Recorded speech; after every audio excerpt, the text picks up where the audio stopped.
unlock your potential, how to thrive as a solopreneur. Hi, I'm Lucy Griffiths, and I've been a solopreneur for about 10 years now, and I love it. I love being a solopreneur.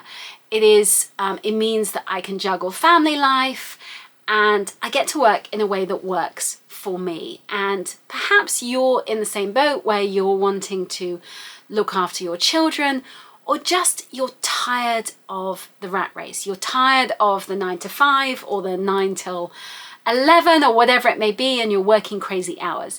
For me, I used to be a journalist, and I was always having to hop on a plane and go and report around the world. And while in the beginning, hopping on a plane, telling incredible stories, some very moving and challenging and difficult, and some inspiring stories, but from all around the world, was a real treat in the beginning. It was such an honor and a privilege. But after a while, I was burned out and drained, and I wanted another way of working, and I really wanted to be present in one place. And so that's why I started working in the online world. And it took me a while to pluck up the courage to say, I'm going to go for this full time. I definitely had a side hustle going on while I was working in TV stations, and there was a long time where I was working in the Middle East, and I'd be doing shift work, and then I'd be working on my business on the side and living in hotel rooms, but I made it work. And so if you are starting out on this journey, do what works for you. But I would say build that financial cushion. Don't leap too soon. Like, the best thing you can do is to stay where you are in the day job, but find ways where you can get up at 5 a.m. or maybe reduce your hours, like work 4 days a week or whatever it may be, so that you can work on that side hustle and you can build that business.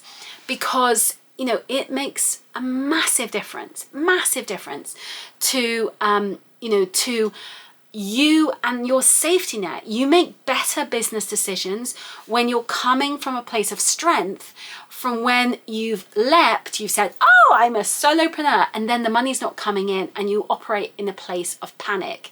So stay in your day job for as long as possible, so you've got that financial safety net. And when you're ready to make the leap, you've already set up courses, you've got passive income coming in, and you're okay. And once you're okay, you've got a net, then you can make the jump. The biggest thing when it comes to being a solopreneur is making sure that you do your marketing. It is so important that you are selling. I see so many people who run hobby businesses who do not sell, and they feel ashamed and embarrassed about charging their worth and talking about themselves and their business.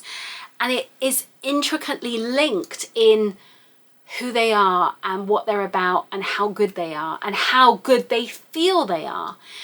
And so it's really, really important to build that. So it might be that you're using social media, or maybe it's YouTube or podcasting, whatever it may be.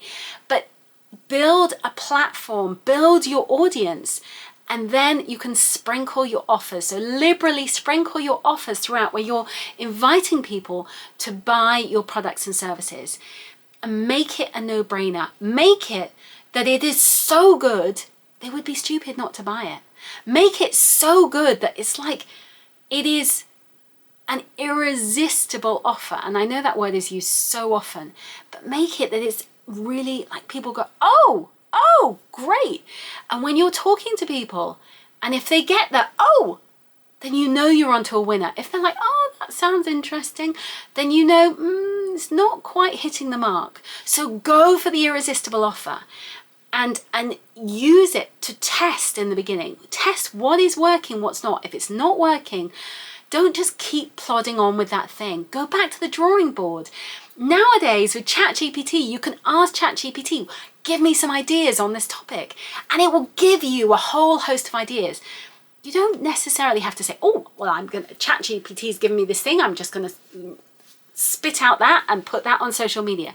But you can use that as a starting point to help you craft digital products to help you create freebies, whatever it may be, so you can build your email list so that you can do your marketing. And, really embrace marketing and do that as much as possible, because the bigger audience you have, the better it will be. Social media is changing. The algorithms are constantly changing. So if you can keep growing an audience, it will really help you. And look at the trends. Look at where people are. So for example, we are now, as we go into 2024, where are the places to be right now? Is it that it's podcasting? Is it that it's shorts on YouTube or reels or threads? You know what is going to work for your audience. So go in those places. Let's say 10 years ago, blogging was a big thing. And you can still do really well with SEO, and it's a great idea to create blogs. But that is not going to be your number one marketing strategy. You want to think, okay, that can also be in the list. It's helpful to have blogs, but it may be that the blog was originally a YouTube video, or the blog was originally a podcast. So work out what is going to work best for you and your audience. And as a solopreneur, it is really easy to get burned out. It's really easy to feel exhausted and drained. So take care of you. You are your biggest asset in the business. So take those breaks. If you're not feeling it, you don't have to work. Do something boring. Maybe it's some admin and watch something on Netflix at the same time. Or maybe just go for a walk, get that fresh air, get ideas from being outside in nature. It can really help inspire you. When I'm feeling stuck, I'll go for a run or I'll go and meditate, and I'm so lucky I live in beautiful countryside, and I will go and sit in gorgeous fields. I live really close to where King Charles has an estate, and I will go and sometimes I'll sit in King Charles's woods and be like, oh, I feel like a princess. But it really helps me to come up with some creative ideas. So, you find your space and take those little opportunities of where you can get your ideas. Carry a notebook when you have an idea, when you get that inspiration, use it. I also will really meditate, and I meditate like several times a day, but one of the key ones for me is where I'm journaling and I'm free flow writing, and I come up with my best business ideas through that. And so yes, it helps me in my mental health and helps me to stay calm and manage everything, but actually it is my most creative resources. I have, for example, this summer I created the easy launch plan. Now check out my freebie below. I had that idea in a journaling session.